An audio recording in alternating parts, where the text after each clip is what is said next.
నమస్తే, welcome to morning edition. Headlines చూద్దాం. నేడు వైసీపీ ఎన్నికల మేనిఫెస్టో తాడేపల్లిలో విడుదల చేయనున్న జగన్.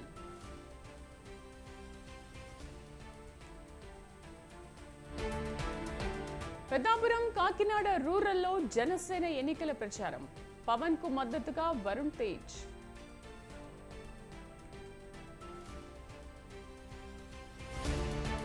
నేడు బీఆర్ఎస్ ఆవిర్భావం, పార్టీ కార్యాలయంలో వేడుకలు.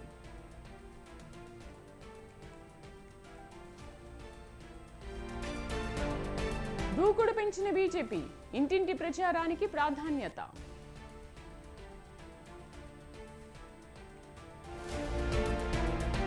ముగిసిన తెలుగు రాష్ట్రాల్లో నామినేషన్ల పరిశీలన. తెలంగాణ బరిలో 626 మంది అభ్యర్థులు.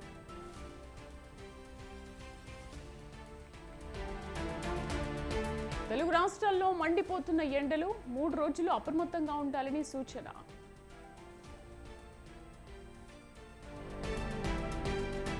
తైవాన్లో భూకంపం, రిక్టర్ స్కేల్పై 6.1 తీవ్రతగా నమోదు.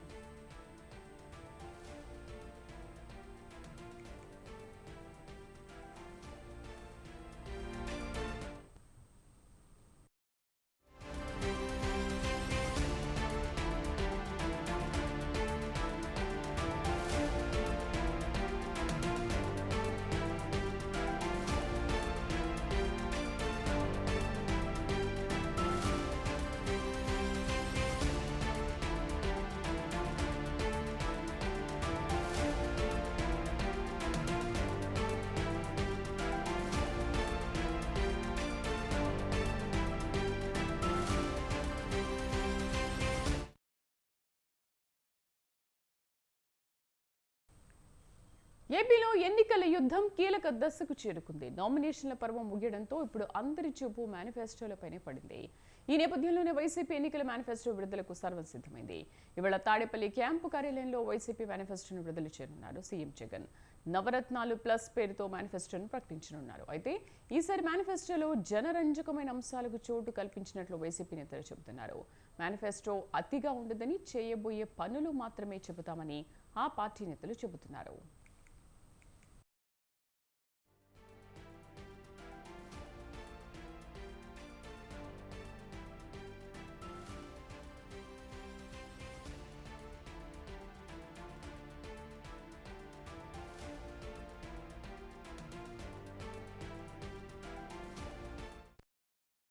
అయితే ఇప్పటి వరకు అమలవుతున్న పథకాలను కొనసాగిస్తూ వాటికి ఇస్తున్న నగదును కొంతమేరకు పెంచనున్నట్లు తెలుస్తోంది. మహిళలు, రైతులు, యువకులు, కార్మికులు లక్ష్యంగా ఈ మేనిఫెస్టోను రూపొందించినట్లు చెబుతున్నారు. అలాగే ఈసారి మేనిఫెస్టోలో మధ్యతరగతి ప్రజలను ఆకట్టుకునే పథకాలతో పాటు కొన్ని మౌలిక సదుపాయాల కల్పన గురించి కూడా చెప్పనున్నారని తెలిసింది.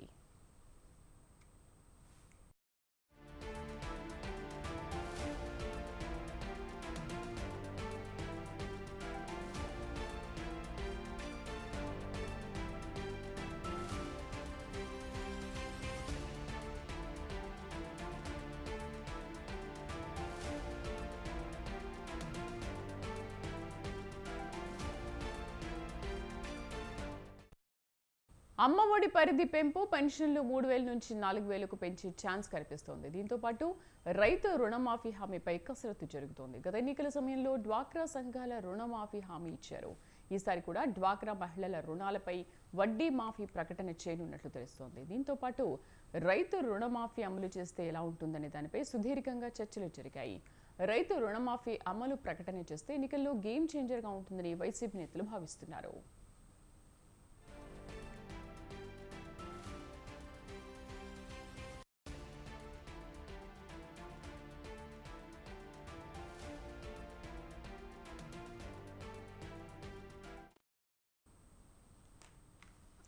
అలాగే మహిళలు, యువత కోసం కొత్త హామీలు కూడా ఇవ్వనున్నట్లు తెలుస్తోంది. యువత కోసం ప్రత్యేకంగా ఓ పథకం రూపొందించినట్లు సమాచారం. ఈసారి మేనిఫెస్టోలో నిరుద్యోగ భృతి హామీ ఉండొచ్చని అంటున్నారు. మొత్తంగా చూస్తే ఈసారి వైసీపీ ఎన్నికల ప్రణాళికలో భారీగానే హామీలు ఉంటాయని వైసీపీ నేతలు చెబుతున్నారు.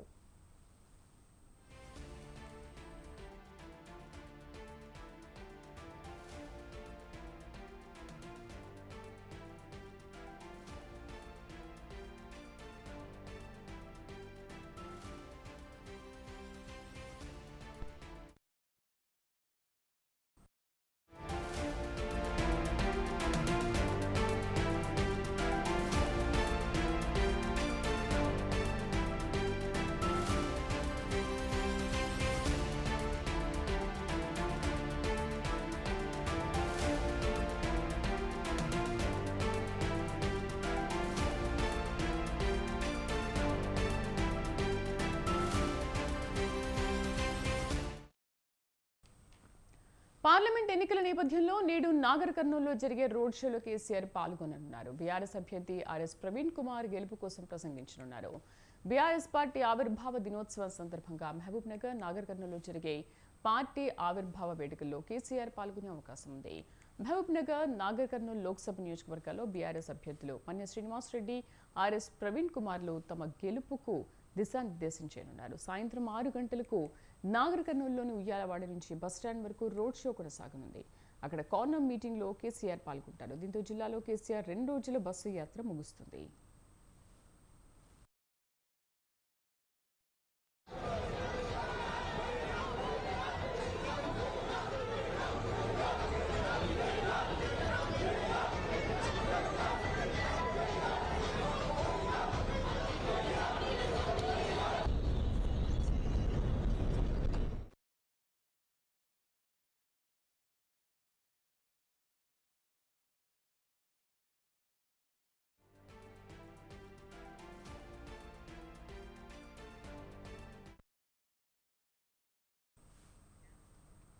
లోక్సభ ఎన్నికల్లో 400 సీట్లే లక్ష్యంగా బీజేపీ ప్రణాళిక సిద్ధం చేసింది. అందుకు తగినట్లుగా రాష్ట్రాలపై దృష్టి సారించింది. ఏ రాష్ట్రం నుంచి ఎన్ని సీట్లు సాధించాలనే పక్కా వ్యూహంతో ముందుకెళ్తోంది.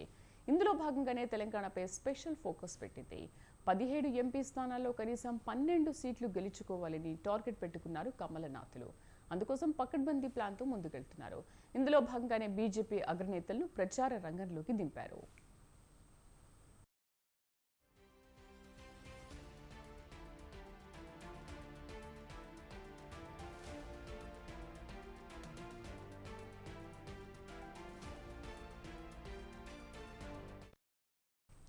లోక్సభ ఎన్నికల్లో 400 సీట్లు సాధించాలని లక్ష్యంగా పెట్టుకున్న బీజేపీ ఒక్కో రాష్ట్రంలో ఒక్కో వ్యూహం అమలు చేస్తోంది. తెలంగాణలో సింగిల్గానే పోటీ చేస్తున్న కమలం పార్టీ 12 సీట్లు గెలుచుకోవాలని టార్గెట్గా పెట్టుకుంది.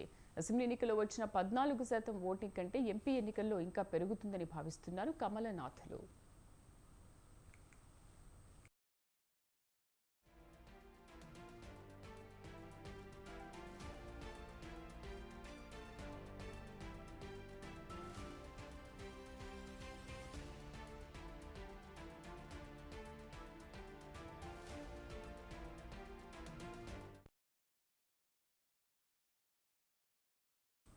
గ్రేటర్ హైదరాబాద్ పరిధిలోని సికింద్రాబాద్, మల్కాజ్గిరి, చేవెళ్ల సెగ్మెంట్లపై బీజేపీ భారీ ఆశలే పెట్టుకుంది.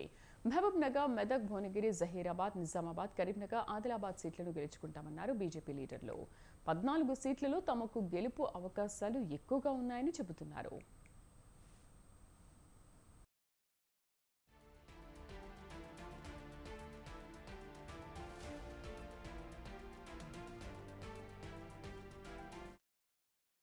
అభ్యర్థుల ఎంపికలు అన్ని జాగ్రత్తలు తీసుకునే బీజేపీ ఇప్పుడు ప్రచారంపై ఫోకస్ పెట్టింది. 3rd ఫేజ్ ఎన్నికల ప్రచారం ముగియగానే తెలంగాణలో బీజేపీ అగ్రనేతల పర్యటనకు ప్లాన్ చేస్తున్నారు ప్రధానమంత్రి నరేంద్ర మోదీ.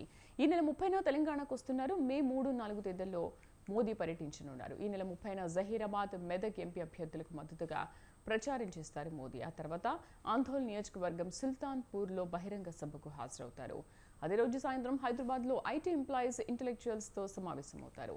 మే 3న వరంగల్ సెగ్మెంట్ పరిధిలో ఒక సభ, నల్గొండ, భువనగిరి నియోజకవర్గాలకు కలిపి మరో సభలో పాల్గొంటారు. మే 4న మహబూబ్ నగర్, చేవెళ్ల పార్లమెంటు నియోజకవర్గాల్లో జరిగే బహిరంగ సభల్లో పాల్గొంటారు.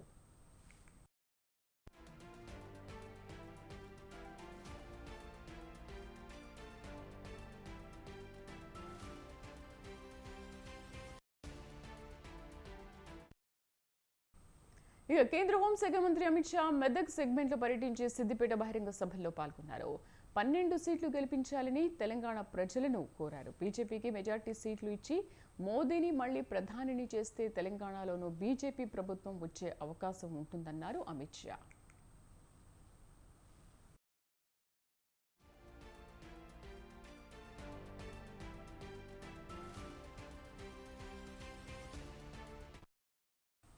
ఈ నెల 29న బీజేపీ జాతీయ అధ్యక్షుడు జేపీ నడ్డా తెలంగాణలో సుడిగాలి పర్యటన చేరున్నారు. 29న ఉదయం కొత్తగూడెం, మధ్యాహ్నం మహబూబాబాద్ బహిరంగ సభల్లో పాల్గొంటారు. అదే రోజు సాయంత్రం ఉప్పల్లో నిర్వహించే రోడ్ షోలో నడ్డా పాల్గొననున్నారు.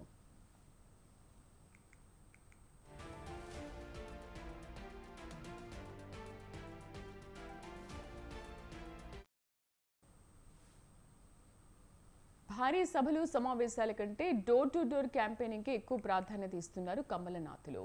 అన్ని పోలింగ్ బూత్లలో ఇంటింటికి వెళ్లి ప్రచారం చేయాలని పార్టీ అధిష్టానం నుంచి ఇప్పటికే అభ్యర్థులు, రాష్ట్ర నేతలకు ఆదేశాలు వచ్చాయి.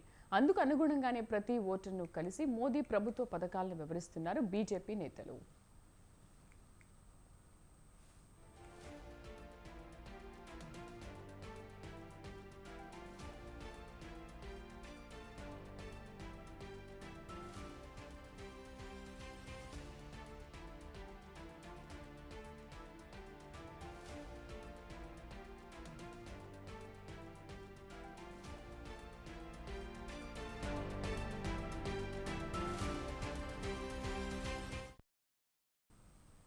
తెలంగాణలోని లోక్సభ నియోజకవర్గాలకు దాఖలైన నామినేషన్ల పరిశీలన ప్రక్రియ పూర్తయింది.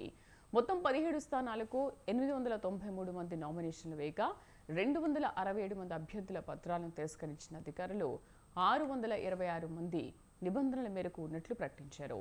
నామినేషన్ల దాఖలు గడువు ఈ నెల 21తో ముగిసింది. అభ్యర్థులు వారి ప్రతినిధుల సమక్షంలో అధికారులు చేపట్టిన పరిశీలన కొన్ని నియోజకవర్గాల్లో పొద్దుపోయేంత వరకు సాగింది.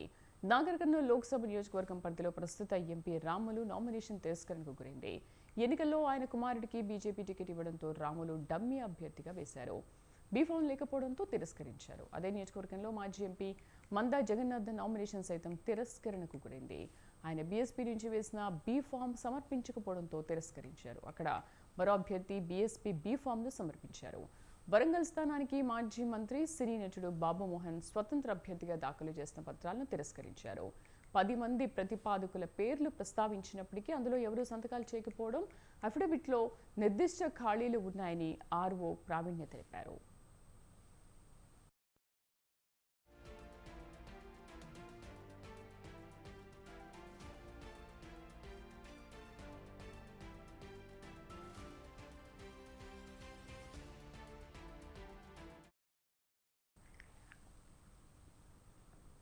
ఆదిలాబాద్ నుంచి బీజేపీ అభ్యర్థిగా బరిలో నిలిచిన గోడం నగేష్ దాఖలు చేసిన అఫిడవిట్పై పలు అభ్యంతరాలు వ్యక్తమయ్యాయి. ఆయన నామినేషన్ పత్రాల్లోని కొన్ని అంశాలను ఖాళీగా వదిలేశారని, అకారణంగా తిరస్కరించాలని కాంగ్రెస్, బహుజన్ సమాజ్ పార్టీ, బీఆర్ఎస్ నేతలు డిమాండ్ చేయడంతో పాటు ఫిర్యాదులు ఇచ్చేందుకు ప్రయత్నించారు. అధికారులు ఫిర్యాదు స్వీకరించేందుకు అనుమతించలేదు. నగేష్ నామినేషన్ ఆమోదించినట్లు ఆర్ఓ ప్రకటించారు.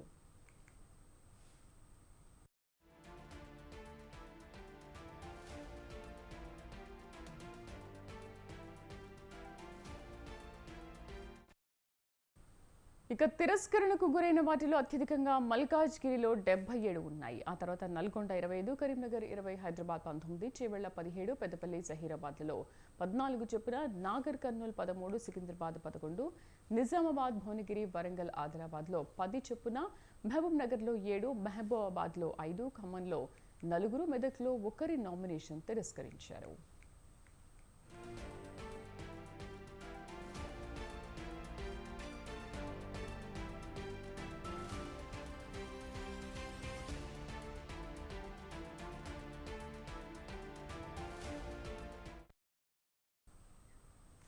తెలంగాణ ఆత్మగౌరవ ప్రతీకగా అవతరించి రాష్ట్రాన్ని సాధించిన పార్టీగా చరిత్ర సృష్టించిన బీఆర్ఎస్ పార్టీ 23 వసంతాలు పూర్తి చేసుకుంది. యావత్ దేశాన్ని మంత్రముగ్ధం చేసిన చరిత్ర బీఆర్ఎస్ది. దాదాపు 14 ఏళ్లు రాష్ట్ర సాధన కోసం అలుపెరగని పోరాటం సాగించి ప్రత్యేక రాష్ట్రాన్ని సాధించిన బీఆర్ఎస్ రాష్ట్ర ఆవిర్భావ అనంతరం తొలి ప్రభుత్వాన్ని ఏర్పాటు చేసింది. 9 ఏళ్ల పాటు అధికారంలో కొనసాగింది. రాష్ట్ర ఆవిర్భావం తర్వాత 2014 జూన్లో తొలి ప్రభుత్వాన్ని ఏర్పాటు చేసిన బీఆర్ఎస్ 2023 డిసెంబర్ వరకు ప్రభుత్వాన్ని సమర్థంగా నడిపింది. గులాబీ జెండా దిగ్విజయంగా 23 ఏళ్లు పూర్తి చేసుకుని 24వ ఏట అడుగు పెడుతోంది.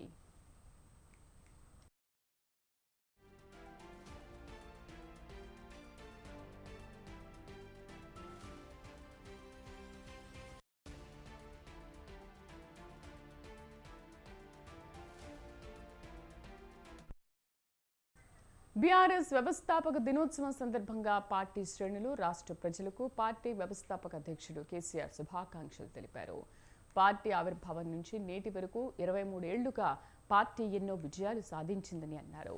త్యాగాల పునాదుల మీద పుట్టిన పార్టీ ప్రత్యేక రాష్ట్ర సాధన గమ్యాన్ని ముద్దాడి 10 ఏళ్ల పాలనలో ప్రజలకు అద్భుతమైన ప్రగతి ఫలాలు అందించిందని కేసీఆర్ తెలిపారు.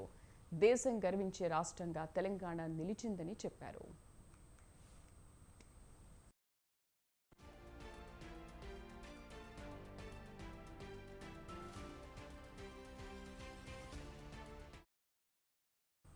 అనేక ఆటుపోట్లను ఎదుర్కొంటూ పలు మైలురాళ్లు అధిగమించడానికి బలమైన పునాదులు వేసింది పార్టీ కార్యకర్తలేనని స్పష్టం చేశారు. ప్రజలతో మేధావి వర్గాలతో మమేకమై కొనసాగించిన వారి ఉద్యమ అంకిత భావమే నేటి తెలంగాణ ప్రగతికి కారణమని చెప్పారు. తెలంగాణ ప్రజల ఆకాంక్షలకు దన్నుగా నిలుస్తూ ప్రజల ఆదరణ మరింతగా పొందేందుకు నాయకులు, కార్యకర్తలు ఈ వ్యవస్థాపక దినోత్సవం సందర్భంగా ప్రతిన పూనాలని కేసీఆర్ పిలుపునిచ్చారు.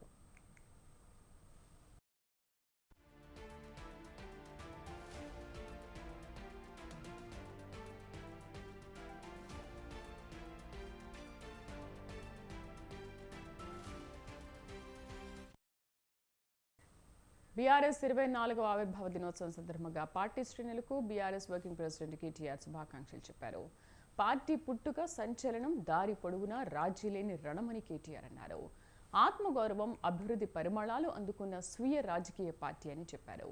గులాబీ పార్టీ ప్రస్థానం అనితర సాధ్యమని తెలిపారు. తెలంగాణ మట్టిలో పుట్టిన ఇంటి పార్టీ, ఈ నేల మేలు కోరే పార్టీ బీఆర్ఎస్. పార్టీని కంటికి రెప్పలా కాపాడుతున్న మీకు ఏమిచ్చి రుణం తీర్చుకోగలమంటూ సామాజిక మాధ్యమం ఎక్స్ వేదికగా శుభాకాంక్షలు తెలిపారు.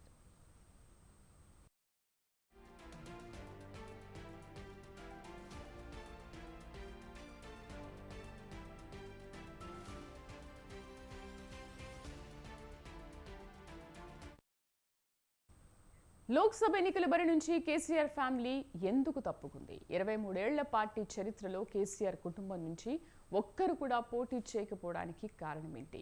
ఇంట్రెస్ట్ లేకనా? పోటీ చేయడం లేదా రిస్క్ చేయడం ఎందుకులని భావించారా? పోటీకి దూరంగా ఉండడానికి కవిత జైలుకు వెళ్లడం కూడా ఓ కారణమేనా? Watch it.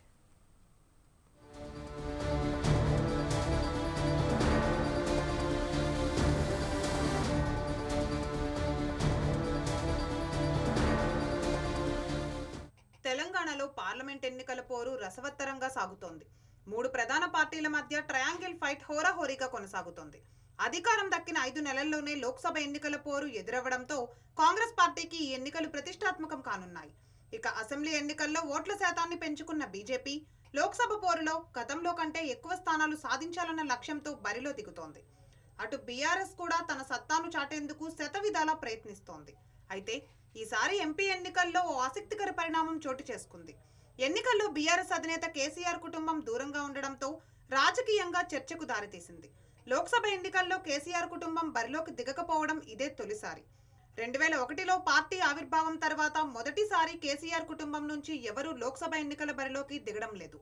అయితే రాష్ట్రంలో బీఆర్ఎస్ ప్రతిపక్షంలో ఉండడం, ఎమ్మెల్సీ కవిత ఢిల్లీ లిక్కర్ స్కామ్ కేసులో జైలుకు వెళ్లడం వంటి కారణాలతో కేసీఆర్ కుటుంబం పార్లమెంట్ ఎన్నికలకు దూరంగా ఉందనే టాక్ కూడా వినిపిస్తోంది.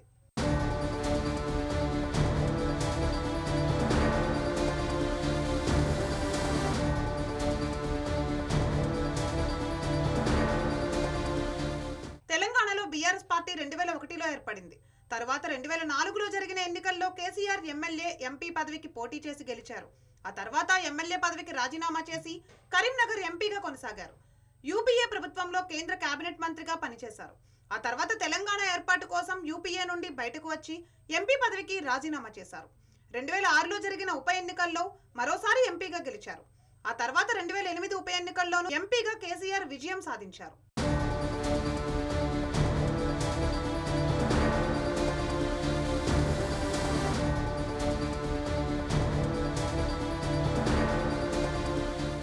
ఇక 2009లో జరిగిన ఎన్నికల్లో టీడీపీతో కేసీఆర్ పొత్తు పెట్టుకున్నారు. మహబూబ్ నగర్ నుండి పోటీ చేసిన కేసీఆర్ ఎంపీగా విజయం సాధించారు. తెలంగాణ రాష్ట్ర ఏర్పాటు తర్వాత జరిగిన 2014 ఎన్నికల్లో మెదక్ ఎంపీ స్థానంతో పాటు గజ్వేల్ అసెంబ్లీ స్థానానికి పోటీ చేసి గెలుపొందారు. రాష్ట్రంలో అధికారంలోకి రావడంతో సీఎం అయ్యారు. ఇక అదే సమయంలో కేసీఆర్ కుమార్తె కల్వకుంట్ల కవిత నిజామాబాద్ పార్లమెంట్ స్థానం నుండి ఎంపీగా పోటీ చేసి విజయం సాధించారు.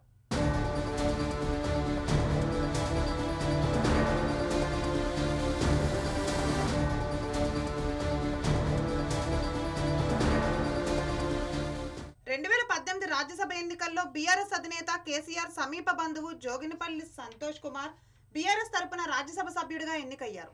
2019లో జరిగిన లోక్సభ ఎన్నికల్లో నిజామాబాద్ పార్లమెంట్ స్థానం నుండి పోటీ చేసిన కేసీఆర్ కుమార్తె కల్వకుంట్ల కవిత బీజేపీ నుండి పోటీ చేసిన ధర్మపురి అరవింద్ చేతిలో ఓడిపోయారు. ఆ తర్వాత నిజామాబాద్ జిల్లా నుండి స్థానిక సంస్థల ఎమ్మెల్సీగా ఎన్నికయ్యారు. అయితే అసెంబ్లీ ఎన్నికల్లో బీఆర్ఎస్ అధికారం కోల్పోవడంతో కవిత నిజామాబాద్ లోక్సభ నుండి పోటీపై వెనక్కి తగ్గారు. అదే సమయంలో ఢిల్లీ లిక్కర్ కేసులో కవిత అరెస్ట్ అయ్యారు. దీంతో నిజామాబాద్ నుండి బీఆర్ఎస్ తమ అభ్యర్థిగా మాజీ ఎమ్మెల్యే బాజిరెడ్డి గోవర్ధన్ ను బరిలోకి దింపారు కేసీఆర్.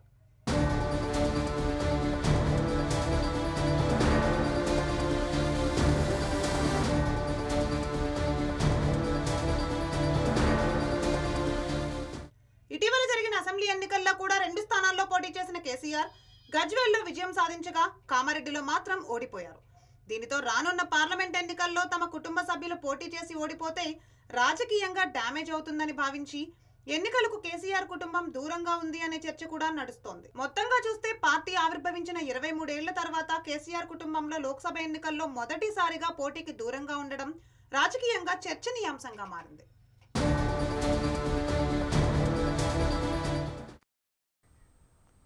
సార్వత్రిక ఎన్నికల వేళ తూర్పుగోదావరి జిల్లా పిఠాపురం నియోజకవర్గంలో మద్యం ఏరులై పారుతోంది. భారీగా మద్యం నిల్వ చేసినట్టు ఫిర్యాదులు అందడంతో ఎస్సీబీ అధికారులు పోలీసులు సంయుక్తంగా దాడులు నిర్వహించారు. 4 ప్రాంతాల్లో అక్రమ మద్యం నిల్వలు గుర్తించారు. పట్టణంలోని జగ్గయ్య చెరువు, సాలిపేట, వైఎస్ఆర్ గార్డెన్, కుమారపురం కాలనీలోని ఇళ్లలో నిల్వ చేసిన 80 లక్షల విలువైన మద్యం సీసాలను స్వాధీనం చేసుకున్నారు. ఒక ఇంట్లోనే 2560 లీటర్లకు పైగా మద్యం పట్టుబడింది.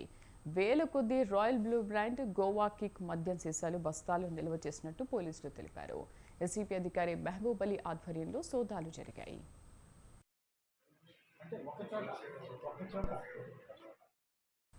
జనసేన అధినేత పవన్ కళ్యాణ్ ఇక్కడ నుంచి పోటీ చేస్తుండటంతో పిఠాపురం నియోజకవర్గం ప్రత్యేకతను సంతరించుకుంది. దీంతో ఎన్డీఏ కూటమి వైసీపీ మధ్య గట్టి పోటీ నెలకొంది. వైసీపీ నేతలు పెద్ద ఎత్తున మద్యం, డబ్బు పంపిణీ చేస్తున్నారని జన సైనికులు ఆరోపిస్తున్నారు. ఈరోజు పిఠాపురం పట్టణం మరియు రూరల్లో గ్రామీణ ప్రాంతంలో 4 చోట్ల ఎస్సీబీ స్టేట్ ఎన్ఫోర్స్మెంట్ బ్యూరో అట్లాగే Kakinada sub division police, Pithapuram police కలిసి సంయుక్తంగా సమాచారం మేరకు రైడ్ చేస్తే 4 లొకేషన్స్ లో, ఒకటి కుమారపురం గ్రామంలో, అట్లాగే ఇక్కడ వైఎస్ఆర్ గార్డెన్స్ అని ఉంది, ఆ లొకేషన్ లో 2 చోట్ల, జగ్గయ్య చెరువులో 1 చోట, కొంత సుమారు 300 కేసులు చొప్పున మద్యం మనకి గోవా తయారీగా ఉన్న లేబుల్స్ ఉన్నాయి. ఇప్పుడు ఇట్లా ఇవి కనబడుతున్నాయి. ఇదొక వెరైటీ, అట్లాగే ఇదొక వెరైటీ. ఓవరాల్ గా 4 లొకేషన్స్ లోనూ 4 ప్రత్యేక బృందాలని కాకినాడ ఎస్పీ గారి ఆదేశాల మేరకు ప్రత్యేక బృందాలుగా సమాచారం మేరకు నియమించి సంయుక్తంగా దాడులు చేస్తే సరుకు దొరికింది. దీంట్లో భాగంగా ఆ లొకేషన్స్ లో ఆ పర్టికులర్ ఇళ్లలో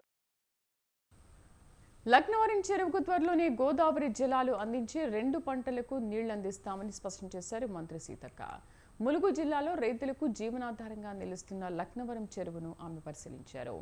త్వరలోనే రామప్ప రిజర్వాయర్ నుంచి కాసిందేవిపేట మీదుగా కెనాల్ ద్వారా లక్నవరం చెరువుకు నీటిని మళ్లించి ములుగు జిల్లాను సస్యశ్యామలం చేస్తామని చెప్పారు. రైతులకు కాంగ్రెస్ పార్టీ అండగా ఉంటుందని ఏ సమస్య వచ్చినా తన దృష్టికి తీసుకురావాలని మంత్రి సీతక్క అన్నారు.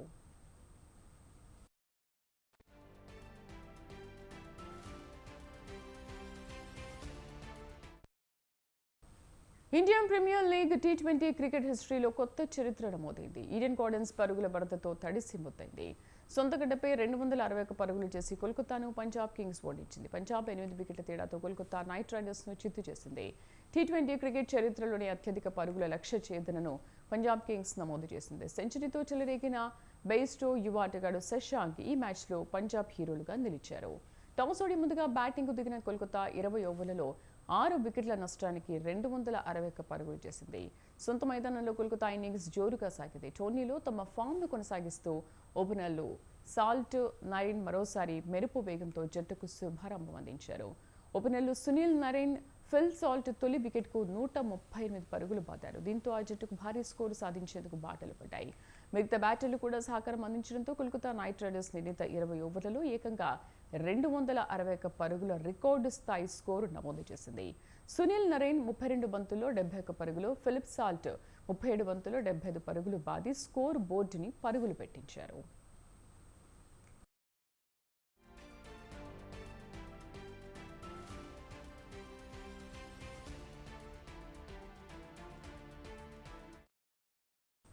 పసిడి ప్రియులకు మరోసారి షాక్ తగిలింది. బంగారం ధర మరోసారి అమాంతం పెరిగిపోయింది.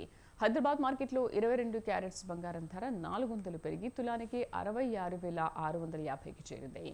24 క్యారెట్లకు చెందిన స్వచ్ఛమైన బంగారం ధర 440 పెరిగింది. దీంతో 10 గ్రాముల ధర 72,710కి ఎగిసింది. బంగారం ధరల బాటలోనే వెండి కూడా నిలిచింది.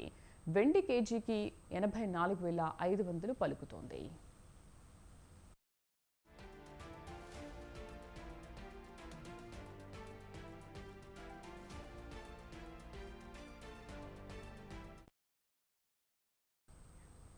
బులెటిన్ విశేషాలు. నమస్తే.